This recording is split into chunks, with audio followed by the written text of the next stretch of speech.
The year is 1945. The world is exhausted. World War II has been raging for 6 long years. In Japan, the cities are burning, but the spirit of the military is still fighting. People are tired, hungry, and just want the war to end. Among these people is a 29-year-old naval engineer named Tsutomu Yamaguchi.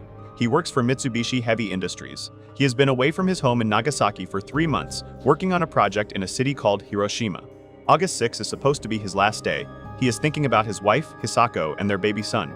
He is packing his bags. He is ready to go home. Suddenly, at 8:15 a.m., he hears the drone of a lone plane high above. He looks up and sees a small silver speck. Then, the sky disappears. A flash of light, brighter than 1,000 suns, tears through the atmosphere. In that second, the world changes forever. Tsutomu Yamaguchi is about to become the only man in history to survive the most powerful weapon ever made, twice. This isn't just a story of survival, it's a story of tragic luck that defies everything we know about life and death. The last day in Hiroshima. It was a quiet Monday morning in Hiroshima, August 6, 1945. Tsutomu Yamaguchi, a Japanese engineer, was walking toward the Mitsubishi shipyard where he worked. Like many others, he was thinking about his job and his routine, not about war or danger. As he walked, he suddenly realized he had forgotten his hunko, a small personal stamp used to sign official documents. Annoyed but calm, Yamaguchi turned around to go back and retrieve it. At the time, it felt like a minor inconvenience. Nothing more than a small mistake in an ordinary day. He had no idea that this simple decision would change his fate. At 8:15 a.m., while he was heading back, the American atomic bomb known as Little Boy exploded over Hiroshima. A blinding flash filled the sky, followed by an overwhelming shockwave. Yamaguchi was about 2 miles away from the center of the blast. He was thrown to the ground and badly injured, but he survived. If he had continued on his original path toward the shipyard, he would have been much closer to the explosion and likely killed instantly. Forgetting his hanko, something so small and ordinary, ended up saving his life. That single moment shows how, in times of history-changing events, tiny choices can mean the difference between life and death. The flash and the picadon. Tsutomu Yamaguchi later described the moment as unreal, almost impossible to understand. He saw a blinding flash in the sky, like a giant magnesium flare exploding all at once. The light was so bright it seemed to erase everything around him. Instinct took over before his mind could react, and he threw himself into a nearby ditch, trying to protect his body. A split second later came the sound the survivors would later call picadon.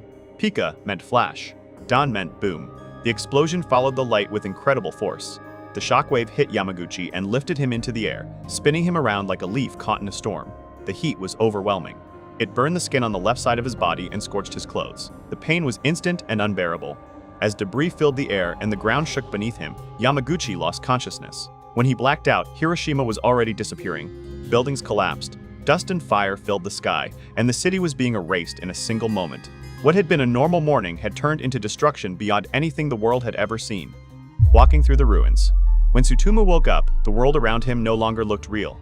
The sky above Hiroshima was dark, filled with thick smoke and falling ash that blocked out the sun. Everything was silent in one ear. He realized he could no longer hear on his left side. His head rang, and his body ached with pain. He slowly looked around and saw destruction everywhere. The Mitsubishi shipyard was gone. Buildings that once stood tall were now piles of dust and broken wood. Streets had vanished. Fires burned in every direction. It was as if the city had been wiped off the earth in a single moment. As he moved forward, he saw people stumbling through the ruins like ghosts. Their clothes were burned away. Some had skin hanging loosely from their arms and faces. Others were badly wounded, walking without speaking, too shocked to cry. The sight was horrifying and unforgettable. Even though his body was badly burned and his ears were bleeding, Tsutomu forced himself to keep going. Crawling and stumbling, he searched for shelter. By nightfall, he reached a place of safety. As darkness settled in, he lay awake, listening to the cries and screams echoing through the ruins, a dying city suffering through its longest night. The nightmare train. The next morning, August 7, Tsutomu knew he could not stay in Hiroshima any longer. He was injured, exhausted, and surrounded by destruction, but one thought pushed him forward. He needed to get home. Slowly and painfully, he made his way toward the train station, unsure of what he would find. What shocked him most was that the trains were still running. In a city that looked completely destroyed, this small piece of normal life felt unreal. To reach the platform, he had to cross a nearby river. When he looked down, his heart sank. The water was filled with bodies, victims who had not survived the blast or the fires. He forced himself to keep moving, step by step. The train was crowded with survivors just like him. Many were badly burned. Some were wrapped in torn bandages. Others sat silently, too weak or shocked to speak. The air inside was heavy with pain and fear. As the train began to move, it passed slowly through the ruins of Hiroshima, collapsed buildings, smoke, and fire still burning. The train carried Tsutomu away from the nightmare, heading toward the one place he believed was safe, his home in Nagasaki. He did not know it yet, but fate had one more devastating chapter waiting for him. The arrival in Nagasaki. On August 8, Tsutomu finally reached Nagasaki. He was barely recognizable.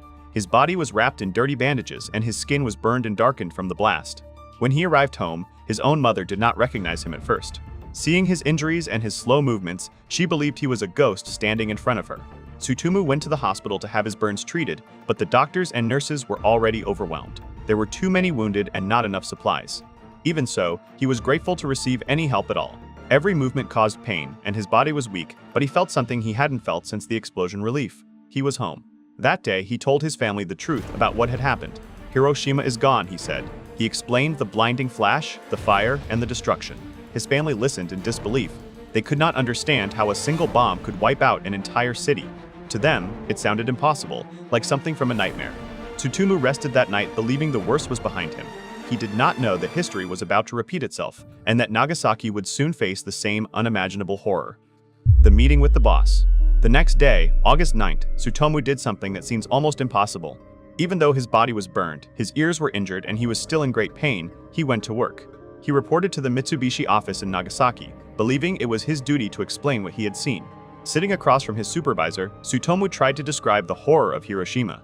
He spoke about the giant flash in the sky, the overwhelming heat, and how an entire city disappeared in seconds. He explained that one bomb had caused instant destruction on a scale he had never imagined. His boss did not believe him. Instead of reacting with concern, the supervisor laughed. He told Tsutomu that his story made no sense. "You are an engineer," he said. "How could a single bomb destroy a whole city?" He suggested that Tsutomu was confused, traumatized, and clearly unwell from his injuries. At that moment, Tsutomu stood there, wounded and exhausted, being told that what he experienced was impossible. Just as the meeting continued, the air raid sirens began to sound. Within moments, a familiar flash filled the sky over Nagasaki, proving, in the most terrifying way, that Tsutomu had been telling the truth all along. The second flash. As his boss was laughing and calling him crazy, the windows of the office turned white. At 11:02 a.m., the Fat Man atomic bomb exploded over Nagasaki. Tsutomu dived to the floor. He thought, "The mushroom cloud has followed me from Hiroshima." The windows shattered. The office walls collapsed. For the second time in 3 days, Tsutomu was at the center of a nuclear explosion. The Shield of the Hills. Nagasaki is a city of hills and valleys. This geography saved Tsutomu the second time. The office where he was standing was shielded by a mountain ridge that blocked the direct heat of the blast. Even though the building was destroyed, Tsutomu survived again with only minor new injuries. He ran through the burning streets, not for a shelter this time, but for his home. He was terrified that his wife and son were gone. The miracle of the family. When he reached his house, he found it in ruins. But his wife and son were alive. They had a small miracle of their own. Because Tsutomu had been so badly burned in Hiroshima, his wife had spent the morning out looking for medicine for him. When the second bomb dropped, she and the baby were in a tunnel-like shelter looking for a pharmacy. If Tsutomu hadn't been hurt in the first bomb, they would likely have been at home and died in the second. The double hibakusha. Tsutomu spent the next few weeks in a dark room. His hair fell out. His wounds turned green. He was suffering from radiation sickness, the invisible killer that the world didn't yet understand. He survived the illness, but for the rest of his life, he struggled with health issues. In 2009, the Japanese government officially recognized him as a Niju Hibakusha, double-bombed person. He was the only person ever to receive this official title. Tsutomu Yamaguchi lived to be 93 years old. He spent his final years speaking to the world, especially to young people. He had a simple message: no more Hiroshimas, no more Nagasakis. His story is one of the strangest in history. Was he the unluckiest man in the world for being in both cities? Or was he the luckiest man in the world for surviving both? He used to say that his survival was a path set by God so he could tell the story. But as we look at the world today, with thousands of nuclear weapons still sitting in silos, his story leaves us with a haunting question. We know one man can survive 2 bombs, but can our world survive a third? Tsutomu beat the odds twice. We might not be so lucky. His life forces us to confront an uncomfortable truth. Survival alone is not the lesson. The lesson is what we do with the warning left behind. He carried the memory of 2 destroyed cities, so the world wouldn't have to relive them. Yet decades later, those weapons still exist, waiting in silence. Tsutomu's story asks us to decide whether history is a warning or just another chapter we ignore. Because next time, there may be no survivor left to tell the story. The future is listening to us right now, even if it cannot speak. What we choose today will decide whether this story remains a warning or becomes a prophecy.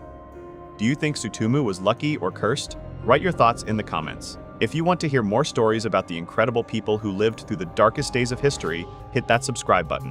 Let's keep their memories alive.